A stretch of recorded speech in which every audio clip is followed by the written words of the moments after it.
Hello everyone, welcome to my channel Nidhi ma'am India 7। चलिए, जो आज वीडियो लेके आई हूँ ये कक्षा 12वीं के बच्चों के लिए है। समाजशास्त्र विषय है, अध्याय 1। इसके पहले जो वीडियो दिया है मैंने आपको, उसमें सारे वन लाइनर क्वेश्चन दिए हैं फर्स्ट लेसन के। अब जो वीडियो लेके आई हूँ ये मेरे इसमें सभी लघु उत्तरीय और अति लघु उत्तरीय क्वेश्चन लिखे हुए हैं ना।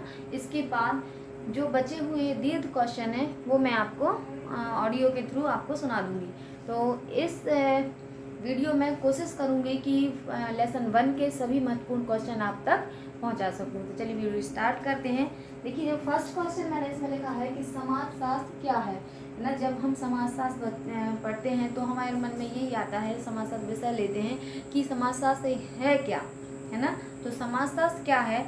समाजशास्त्र मानव समाज का अध्ययन है। जो हमारा समाज शास्त्र सब्जेक्ट है ये क्या करता है?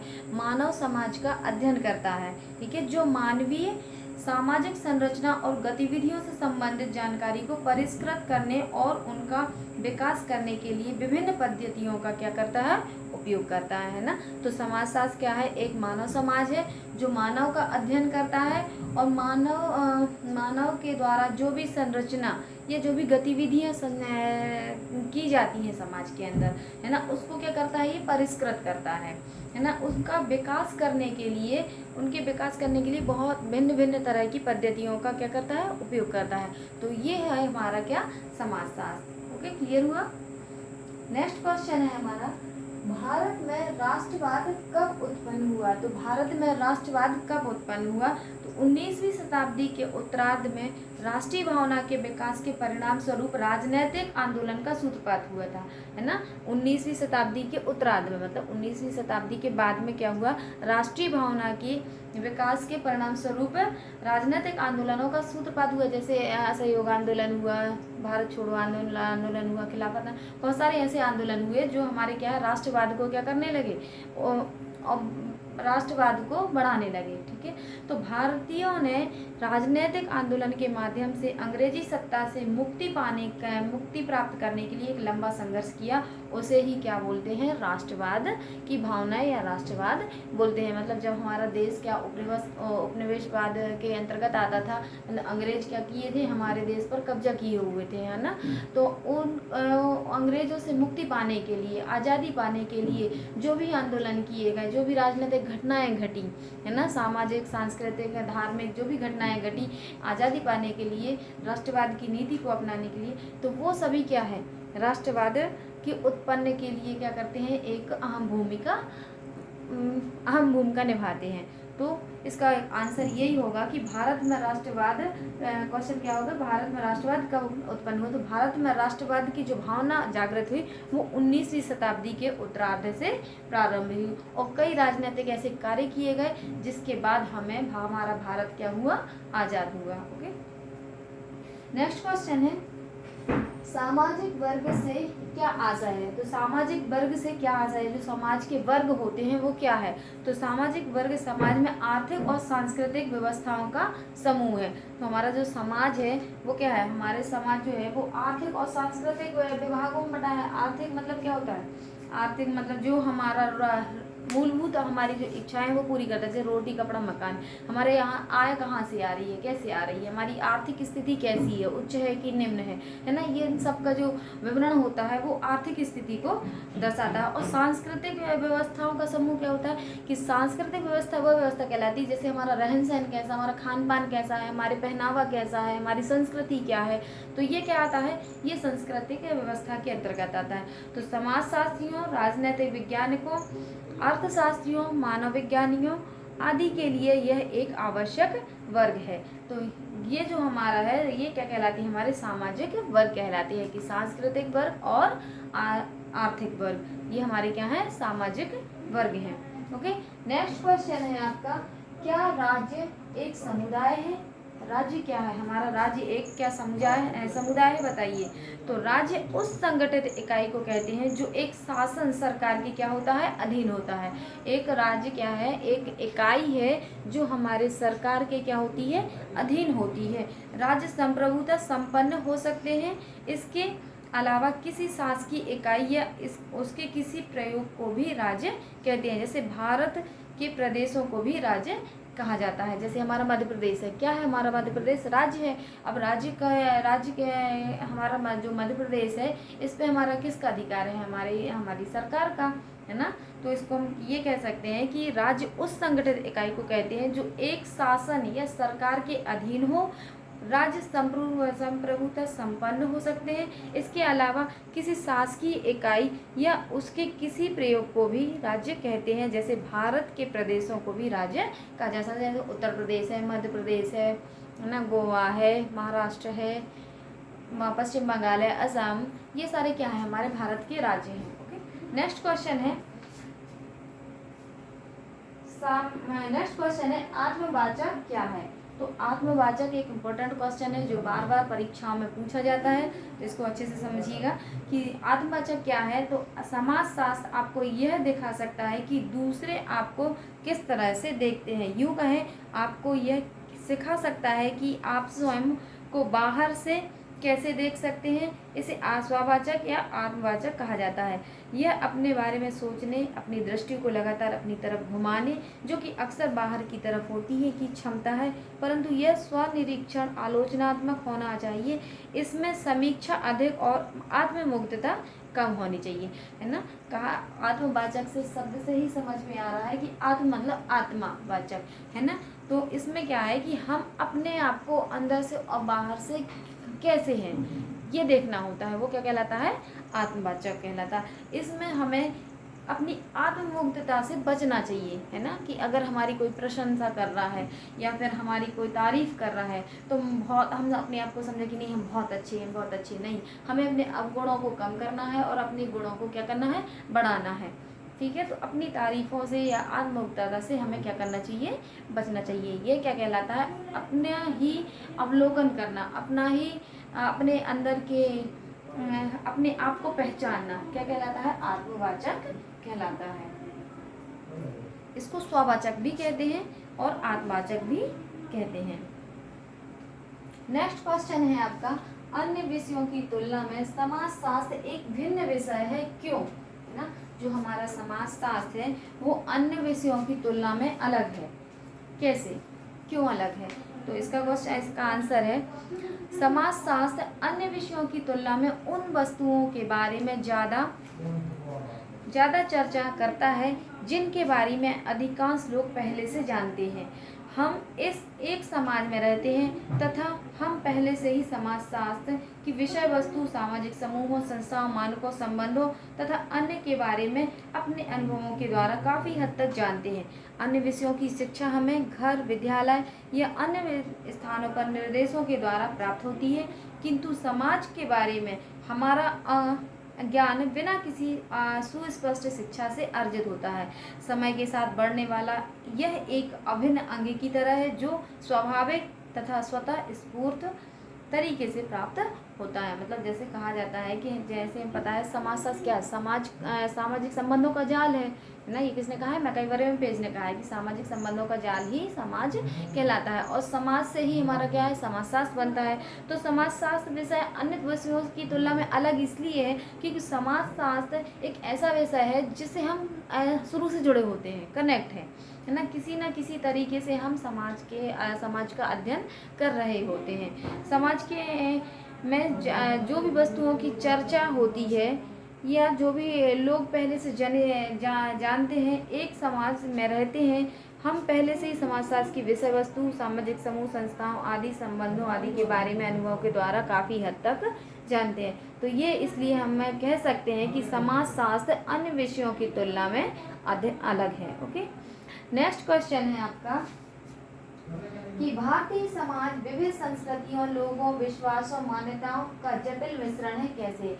तो हमारा जो समाज है, भारतीय समाज है कि विभिन्न संस्कृतियों, लोगों और विश्वासों, मान्यताओं का जटिल मिश्रण है, कैसे? तो इसका आंसर है भारत एक प्राचीन देश है। कुछ अनुमानों के अनुसार भारतीय सभ्यता लगभग 5000 वर्ष पुरानी है, इसलिए इसका समाज भी बहुत पुराना और जटिल प्रकृति का है। अपनी लंबी ऐतिहासिक अवधि के दौरान भारत बहुत से उतार चढ़ावों और आप्रवासियों के आगमन का गवाह है, जैसे आर्यों का आगमन, मुस्लिमों का आगमन आदि। ये लोग अपने साथ जाति बहुरूपता और संस्कृति को लेकर आए, साथ ही भारत की विविधता में योगदान दिया। इसलिए भारतीय समाज विविध संस्कृतियों, लोगों, विश्वासों तथा मान्यताओं का जटिल मिश्रण है। हम कह सकते हैं कि भारतीय समाज, जो हमारा समाज है, ये विविध संस्कृतियों का मिश्रण इसलिए क्योंकि हमारे भारत में अन्य धर्म भी समाहित हैं। हिंदू, मुस्लिम, सिख, ईसाई, यहूदी, पारसी, सभी धर्म क्या है, हमारे देश में है। और सभी धर्मों की अलग अलग एक पहचान है, एक उनका अलग उनकी संस्कृति है। तो हम इसलिए अपने भारत देश को कह सकते हैं कि हमारा जो भारत देश है ये विविधता वाला देश है। नेक्स्ट क्वेश्चन है, समाजशास्त्र से हमें क्या सीखने को मिलता है? समाजशास्त्र से हमें क्या सीखने को मिलता है? तो समाजशास्त्र से हमें मिलता है, समाजशास्त्र के माध्यम से हम यह सीख सकते हैं कि विश्व को केवल अपने दृष्टिकोण से कैसे देखा जाए, है ना। समाजशास्त्र के अध्ययन से हम ये देख सकते हैं कि हमारा जो विश्व है इसको हमें किस दृष्टिकोण से देखना है। यह हम अपना हर समाजशास्त्री का या हर समाज का जो अध्ययन कर रहा व्यक्ति होता है वो उसका एक नज़रिया, एक दृष्टिकोण क्या होता है, अलग होता है। तो इसमें अलग अलग पक्षपात व अधूरेपन से हम एक महत्वपूर्ण सबक सीख सकते हैं। मानव समाज में सत्य की ओर बढ़ना हो तो सर्वप्रथम हमें यह स्वीकार करना होगा कि सत्य एक नहीं अनेक है और प्रत्येक सत्य अपने में अपूर्ण है।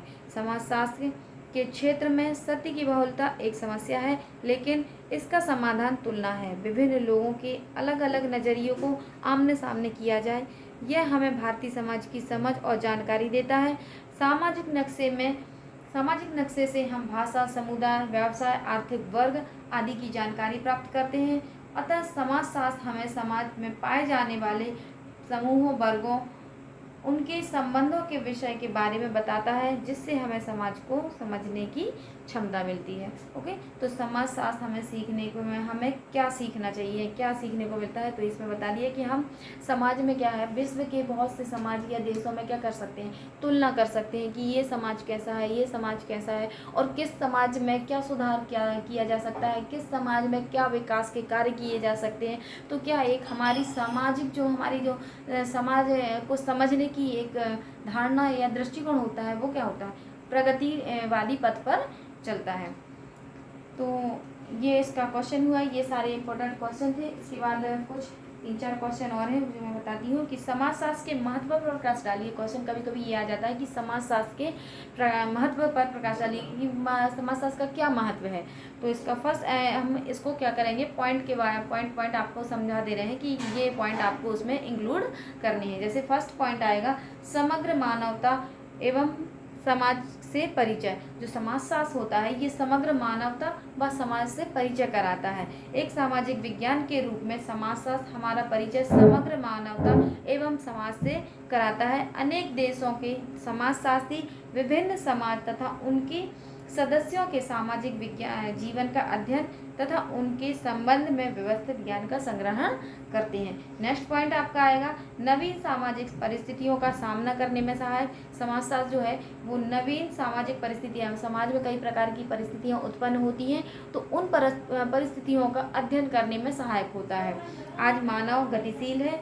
आज मानव ने विज्ञान, कला, ज्ञान, जीवन, विचार, शिक्षा आदि में आधुनिक प्रगति कर ली है, लेकिन प्राचीन मान्यताओं में भी तीव्र परिवर्तन हो रहे हैं। व्यक्ति के सम्मुख एक बड़ी समस्या इन नवीन परिवर्तनों से सामना करने की है। समाजशास्त्री ज्ञान ही व्यक्ति को नवीन परिस्थितियों से सामना कर सामंजस्य बैठाने में मदद करता है। ओके, नेक्स्ट पॉइंट आपका आएगा, नगर नियोजन में सहायक। समाजशास्त्र जो होता है वो नगर नियोजन में सहायक होता है। ये पॉइंट भी आपको लिखना है। जैसे देश की औद्योगिक प्रगति नगरों को बढ़ावा देती है। भारत के औद्योगिक नगरों में आज भी स्थायी श्रम शक्ति का अभाव है, जिसके कारण श्रमिक संघों का विकास नहीं हो पाता है। नगरों में अस्वास्थ्यकर दशाएं देखकर श्रमिक गांवों में रहना ही पसंद करता है। समाजशास्त्री ज्ञान नगर नियोजन में सहायक सिद्ध हो सकता है, साथ ही रूढ़िवादिता को भी समाप्त करता है। ओके, तो समाजशास्त्र क्या करता है, नगर नियोजन में सहायक होता है कि हमें अपना नगर किस तरह से स्वच्छ रखना है, किस तरह से सुविधाजनक बनाना है, और जो रूढ़िवादी पद्धति है, जो गलत रूल्स हैं, नियम हैं, उनका विरोध करके आगे बढ़ना है और हमारे जो पूर्वजों ने हमें अच्छा ज्ञान दिया है या फिर जो भी अच्छी चीज़ें सिखाई हैं उनको कंटिन्यू करना है। ओके, तो नगर नियोजन में भी सहायक है। नेक्स्ट पॉइंट आता है सह अस्तित्व की भावना का प्रसार। सह अस्तित्व की भावना का प्रसार है। समाजशास्त्र का ज्ञान विश्व में सह अस्तित्व की भावना के प्रसार में भी अत्यधिक सहायक सिद्ध हो सकता है। समाजशास्त्री ज्ञान हमें सिखाता है कि विश्व में प्रत्येक व्यक्ति एवं समूह को रहने का अधिकार है ना। मतलब विश्व में सभी व्यक्ति या सभी समूह एक अधिकार के थ्रू आप सभी जगह लोग रह सकते हैं, ये सभी सिखाता है। नेक्स्ट पॉइंट है दंड व्यवस्था एवं सुधार कार्यों में भी सहायक। समाजशास्त्र जो है वो क्या करता है, दंड की पद्धति भी अपनाता है और पुरस्कार की। जो गलत कार्य करते हैं उसको दंड दिया जाता है और जो उत्कृष्ट कार्य किए जाते हैं तो उनको क्या किया जाता है, पुरस्कृत या पुरस्कार से सम्मानित किया जाता है। तो ये समाजशास्त्र में की विशेषता है। तो औद्योगिकरण के फलस्वरूप देश में अपराधों, सफेदपोश अपराधियों की संख्या में भी इजाफा हुआ है। समाजशास्त्र हमें यह ज्ञान देता है कि अपराधी क्यों अपराध करता है, वह उसका किस विधि से सुधार करना चाहिए। तो ये समाजशास्त्र के महत्व के इम्पोर्टेंट पॉइंट थे जो आपको क्वेश्चन में लिखने हैं आंसर में। पहला हम एक बार मैं रिपीट कर दे रही हूँ। पहला है समग्र मानवता एवं समाज से परिचय, मानवीय सामाजिक परिस्थितियों का सामना करने में सहायक, नगर नियोजन में सहायक, सह अस्तित्व की भावना का प्रसार, दंड व्यवस्था एवं सुधार कार्यों में सहायक। और भी आप अपने मन से जो भी पॉइंट बना के लिखना चाहते हैं वो इसमें लिख सकते हैं। ओके, नेक्स्ट क्वेश्चन है क्या कारण है कि समाजशास्त्र को पढ़ने या सीखने के लिए अक्सर हमें सहज बोध छोड़ना पड़ता है। सहज ज्ञान या सहज बोध समाजशास्त्र के लिए बाधक भी है और सहायक भी है, स्पष्ट कीजिए। तो इसका आंसर है सहज ज्ञान या सहज बोध समाजशास्त्र के लिए बाधक है। सहज बोध द्वारा प्राप्त किया गया ज्ञान समाजशास्त्र के लिए बाधा है, क्योंकि समाजशास्त्र समाज के व्यक्ति व्यवस्थित व वैज्ञानिक अध्ययन पर आधारित है। इस प्रकार की अध्ययन प्रक्रिया को सीखने और समझने के लिए अनिवार्य है कि हम अपने सहज बोध को भूलने या मिटा देने की भरपूर कोशिश करें। जैसे किसी बुने हुए स्वेटर या अन्य वस्त्र को नए सिरे से बुनने के लिए पहले की बुनाई को उधेड़ना पड़ता है, ठीक उसी तरह समाजशास्त्र को सीखने से पहले हमें समाज के बारे में अपनी पूर्व धारणाओं को उधेड़ना पड़ता है या छोड़ना पड़ता है। इसका तात्पर्य ये है कि अगर हमारे दिमाग में या हमारे अंदर कोई भी ऐसी धारणा है जो हमारे समाज में पहले से हमारे अंदर व्यवस्थित कर दी गई है और वो धारणा गलत है, तो हमें क्या करना पड़ेगा, उस धारणा का विरोध करना पड़ेगा। उस धारणा को बंद करके एक नई धारणा से, एक नई शुरुआत से समाज को व्यवस्थित करने की शुरुआत करनी पड़ेगी। ओके, समाज के बारे में हमारा पहले का ज्ञान एक विशिष्ट दृष्टिकोण से प्राप्त किया हुआ होता है। समाजशास्त्र हमें यह सीखने का नियंत्रण देता है कि संसार को केवल हमारे अपने दृष्टिकोण के अलावा हमसे अलग दृष्टिकोण से कैसे देखा जाए, है ना। संसार के दृष्टिकोण के अलावा हम अपने दृष्टिकोण से कैसे देख सकते हैं, ठीक है। मानव समाज के संदर्भ में वैज्ञानिक सत्य की ओर बढ़ना हो तो सबसे पहले यह स्वीकार करना होगा कि सत्य एक नहीं अनेक हैं और प्रत्येक सत्य अपने आप में अपूर्ण है। सत्य की बहुलता एक समस्या तो है, इसका समाधान तुलना है। समाजशास्त्र तुलना करके पूर्वाग्रह से मुक्ति ही नहीं होता अब, परंतु औरों के पूर्वाग्रह को पहचानने की क्षमता विकसित करने का भी दावा यह वादा करता है, ठीक है। मतलब पूर्व जो धारणाएं हैं उनका भी क्या करता है, विखंडन करता है जब हम किसी भी चीज़ से उसको तुलना करते हैं तो, ठीक है। सहज ज्ञान या सहज बोध सहायक है। समाजशास्त्र का ज्ञान प्राप्त करते समय आमतौर पर छात्रों को डर नहीं लगता है, क्योंकि इसकी विषय वस्तु के बारे में पहले से बहुत कुछ पता होता है। जैसे सहज ज्ञान, आपको किसी भी बारे में, किसी समाज के किसी भी पद्धति के बारे में आपको ज्ञान है, तो जब आप वो चीज़ पढ़ेंगे तो आपको वो चीज़ नई नहीं लगेगी, आपको लगेगा कि नहीं, मैं इस चीज़ से क्या हूँ, जुड़ा हुआ हूँ। तो इसलिए वो क्या कहलाता है, सहज ज्ञान या सहज बोध कहलाता है।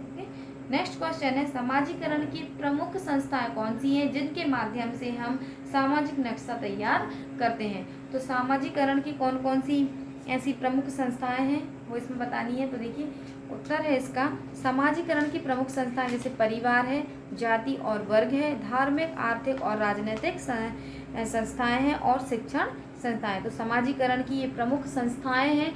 ये इम्पोर्टेंट क्वेश्चन है, ये आपको नेक्स्ट लेसन में भी आएगा और उसके नेक्स्ट लेसन में भी आएगा। तो समाजीकरण का एक मोस्ट इम्पोर्टेंट क्वेश्चन है, एक टॉपिक ही आएगा पूरा जिसमें आपको सारे क्वेश्चन उसके दिए जाएंगे। तो इसका फर्स्ट है जो समाजीकरण की फर्स्ट संस्था होती है हमारा परिवार। परिवार क्या है? बच्चा सबसे पहले परिवार में ही जन्म लेता है। माँ के त्याग और पिता की संरक्षा में रहते हुए काफ़ी कुछ सीख जाता है और उसके व्यक्तित्व का विकास होता है, साथ ही समाजीकरण भी होता है। जब एक बच्चा छोटा पैदा होता है परिवार में, घर में, तो वो किसी भी चीज़ से किसी भी चीज़ की उसको जानकारी नहीं होती है। वो कैसे सीखता है, उसका समाजीकरण कैसे होता है? हमारे परिवार से होता है। हमारे परिवार के सदस्य, हमारे माता पिता जैसे बोलते हैं वो वही भाषा सीख जाता है, जैसे करते हैं देखता है बच्चा, उसी का अनुकरण करके क्या करता है, वैसा करना सीख जाता है। तो ये जो अनुकरण करने की प्रक्रिया होती है, ये क्या कहलाता है? समाजीकरण कहलाता है। तो परिवार क्या करता है? बच्चे को समाजीकरण करना सिखाता है।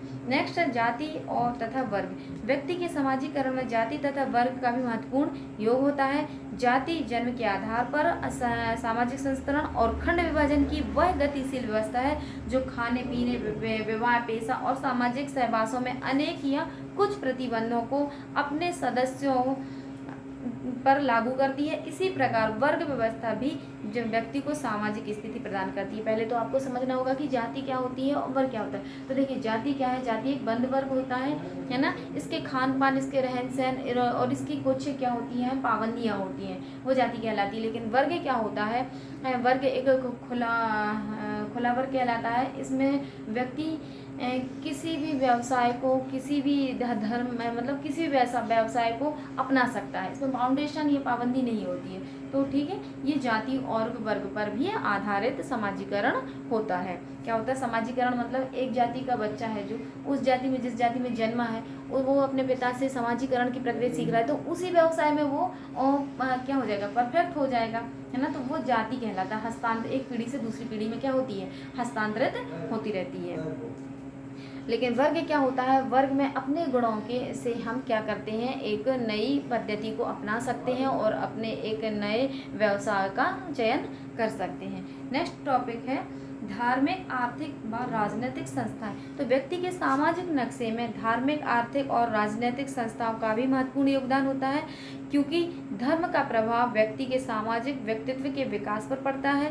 धर्म के माध्यम से अनेक उपदेश व निर्देश देते हैं जिनसे सामाजिक व्यवहार पनपता है। विभिन्न राजनीतिक प्रक्रियाओं, राजनीतिक दलों के क्रियाकलापों और आम चुनावों आदि में भाग लेकर निरंतर नए अनुभव प्राप्त होते हैं। इसी प्रकार आर्थिक संस्थाएं आर्थिक आवश्यकताओं को पूर्ण करती है, जिससे व्यक्ति ईमानदारी व बेईमानी, सहयोग, प्रतिस्पर्धा आदि गुणों को सीखता है। ठीक है। नेक्स्ट पॉइंट है शिक्षण संस्थाएं। शिक्षण संस्थाएं अर्थात स्कूल, कॉलेज आदि भी समाजीकरण की एक अत्यंत महत्वपूर्ण संस्थाएं हैं। इन्हीं संस्थाओं में बच्चे की मानसिक क्षमताओं का विकास होता है।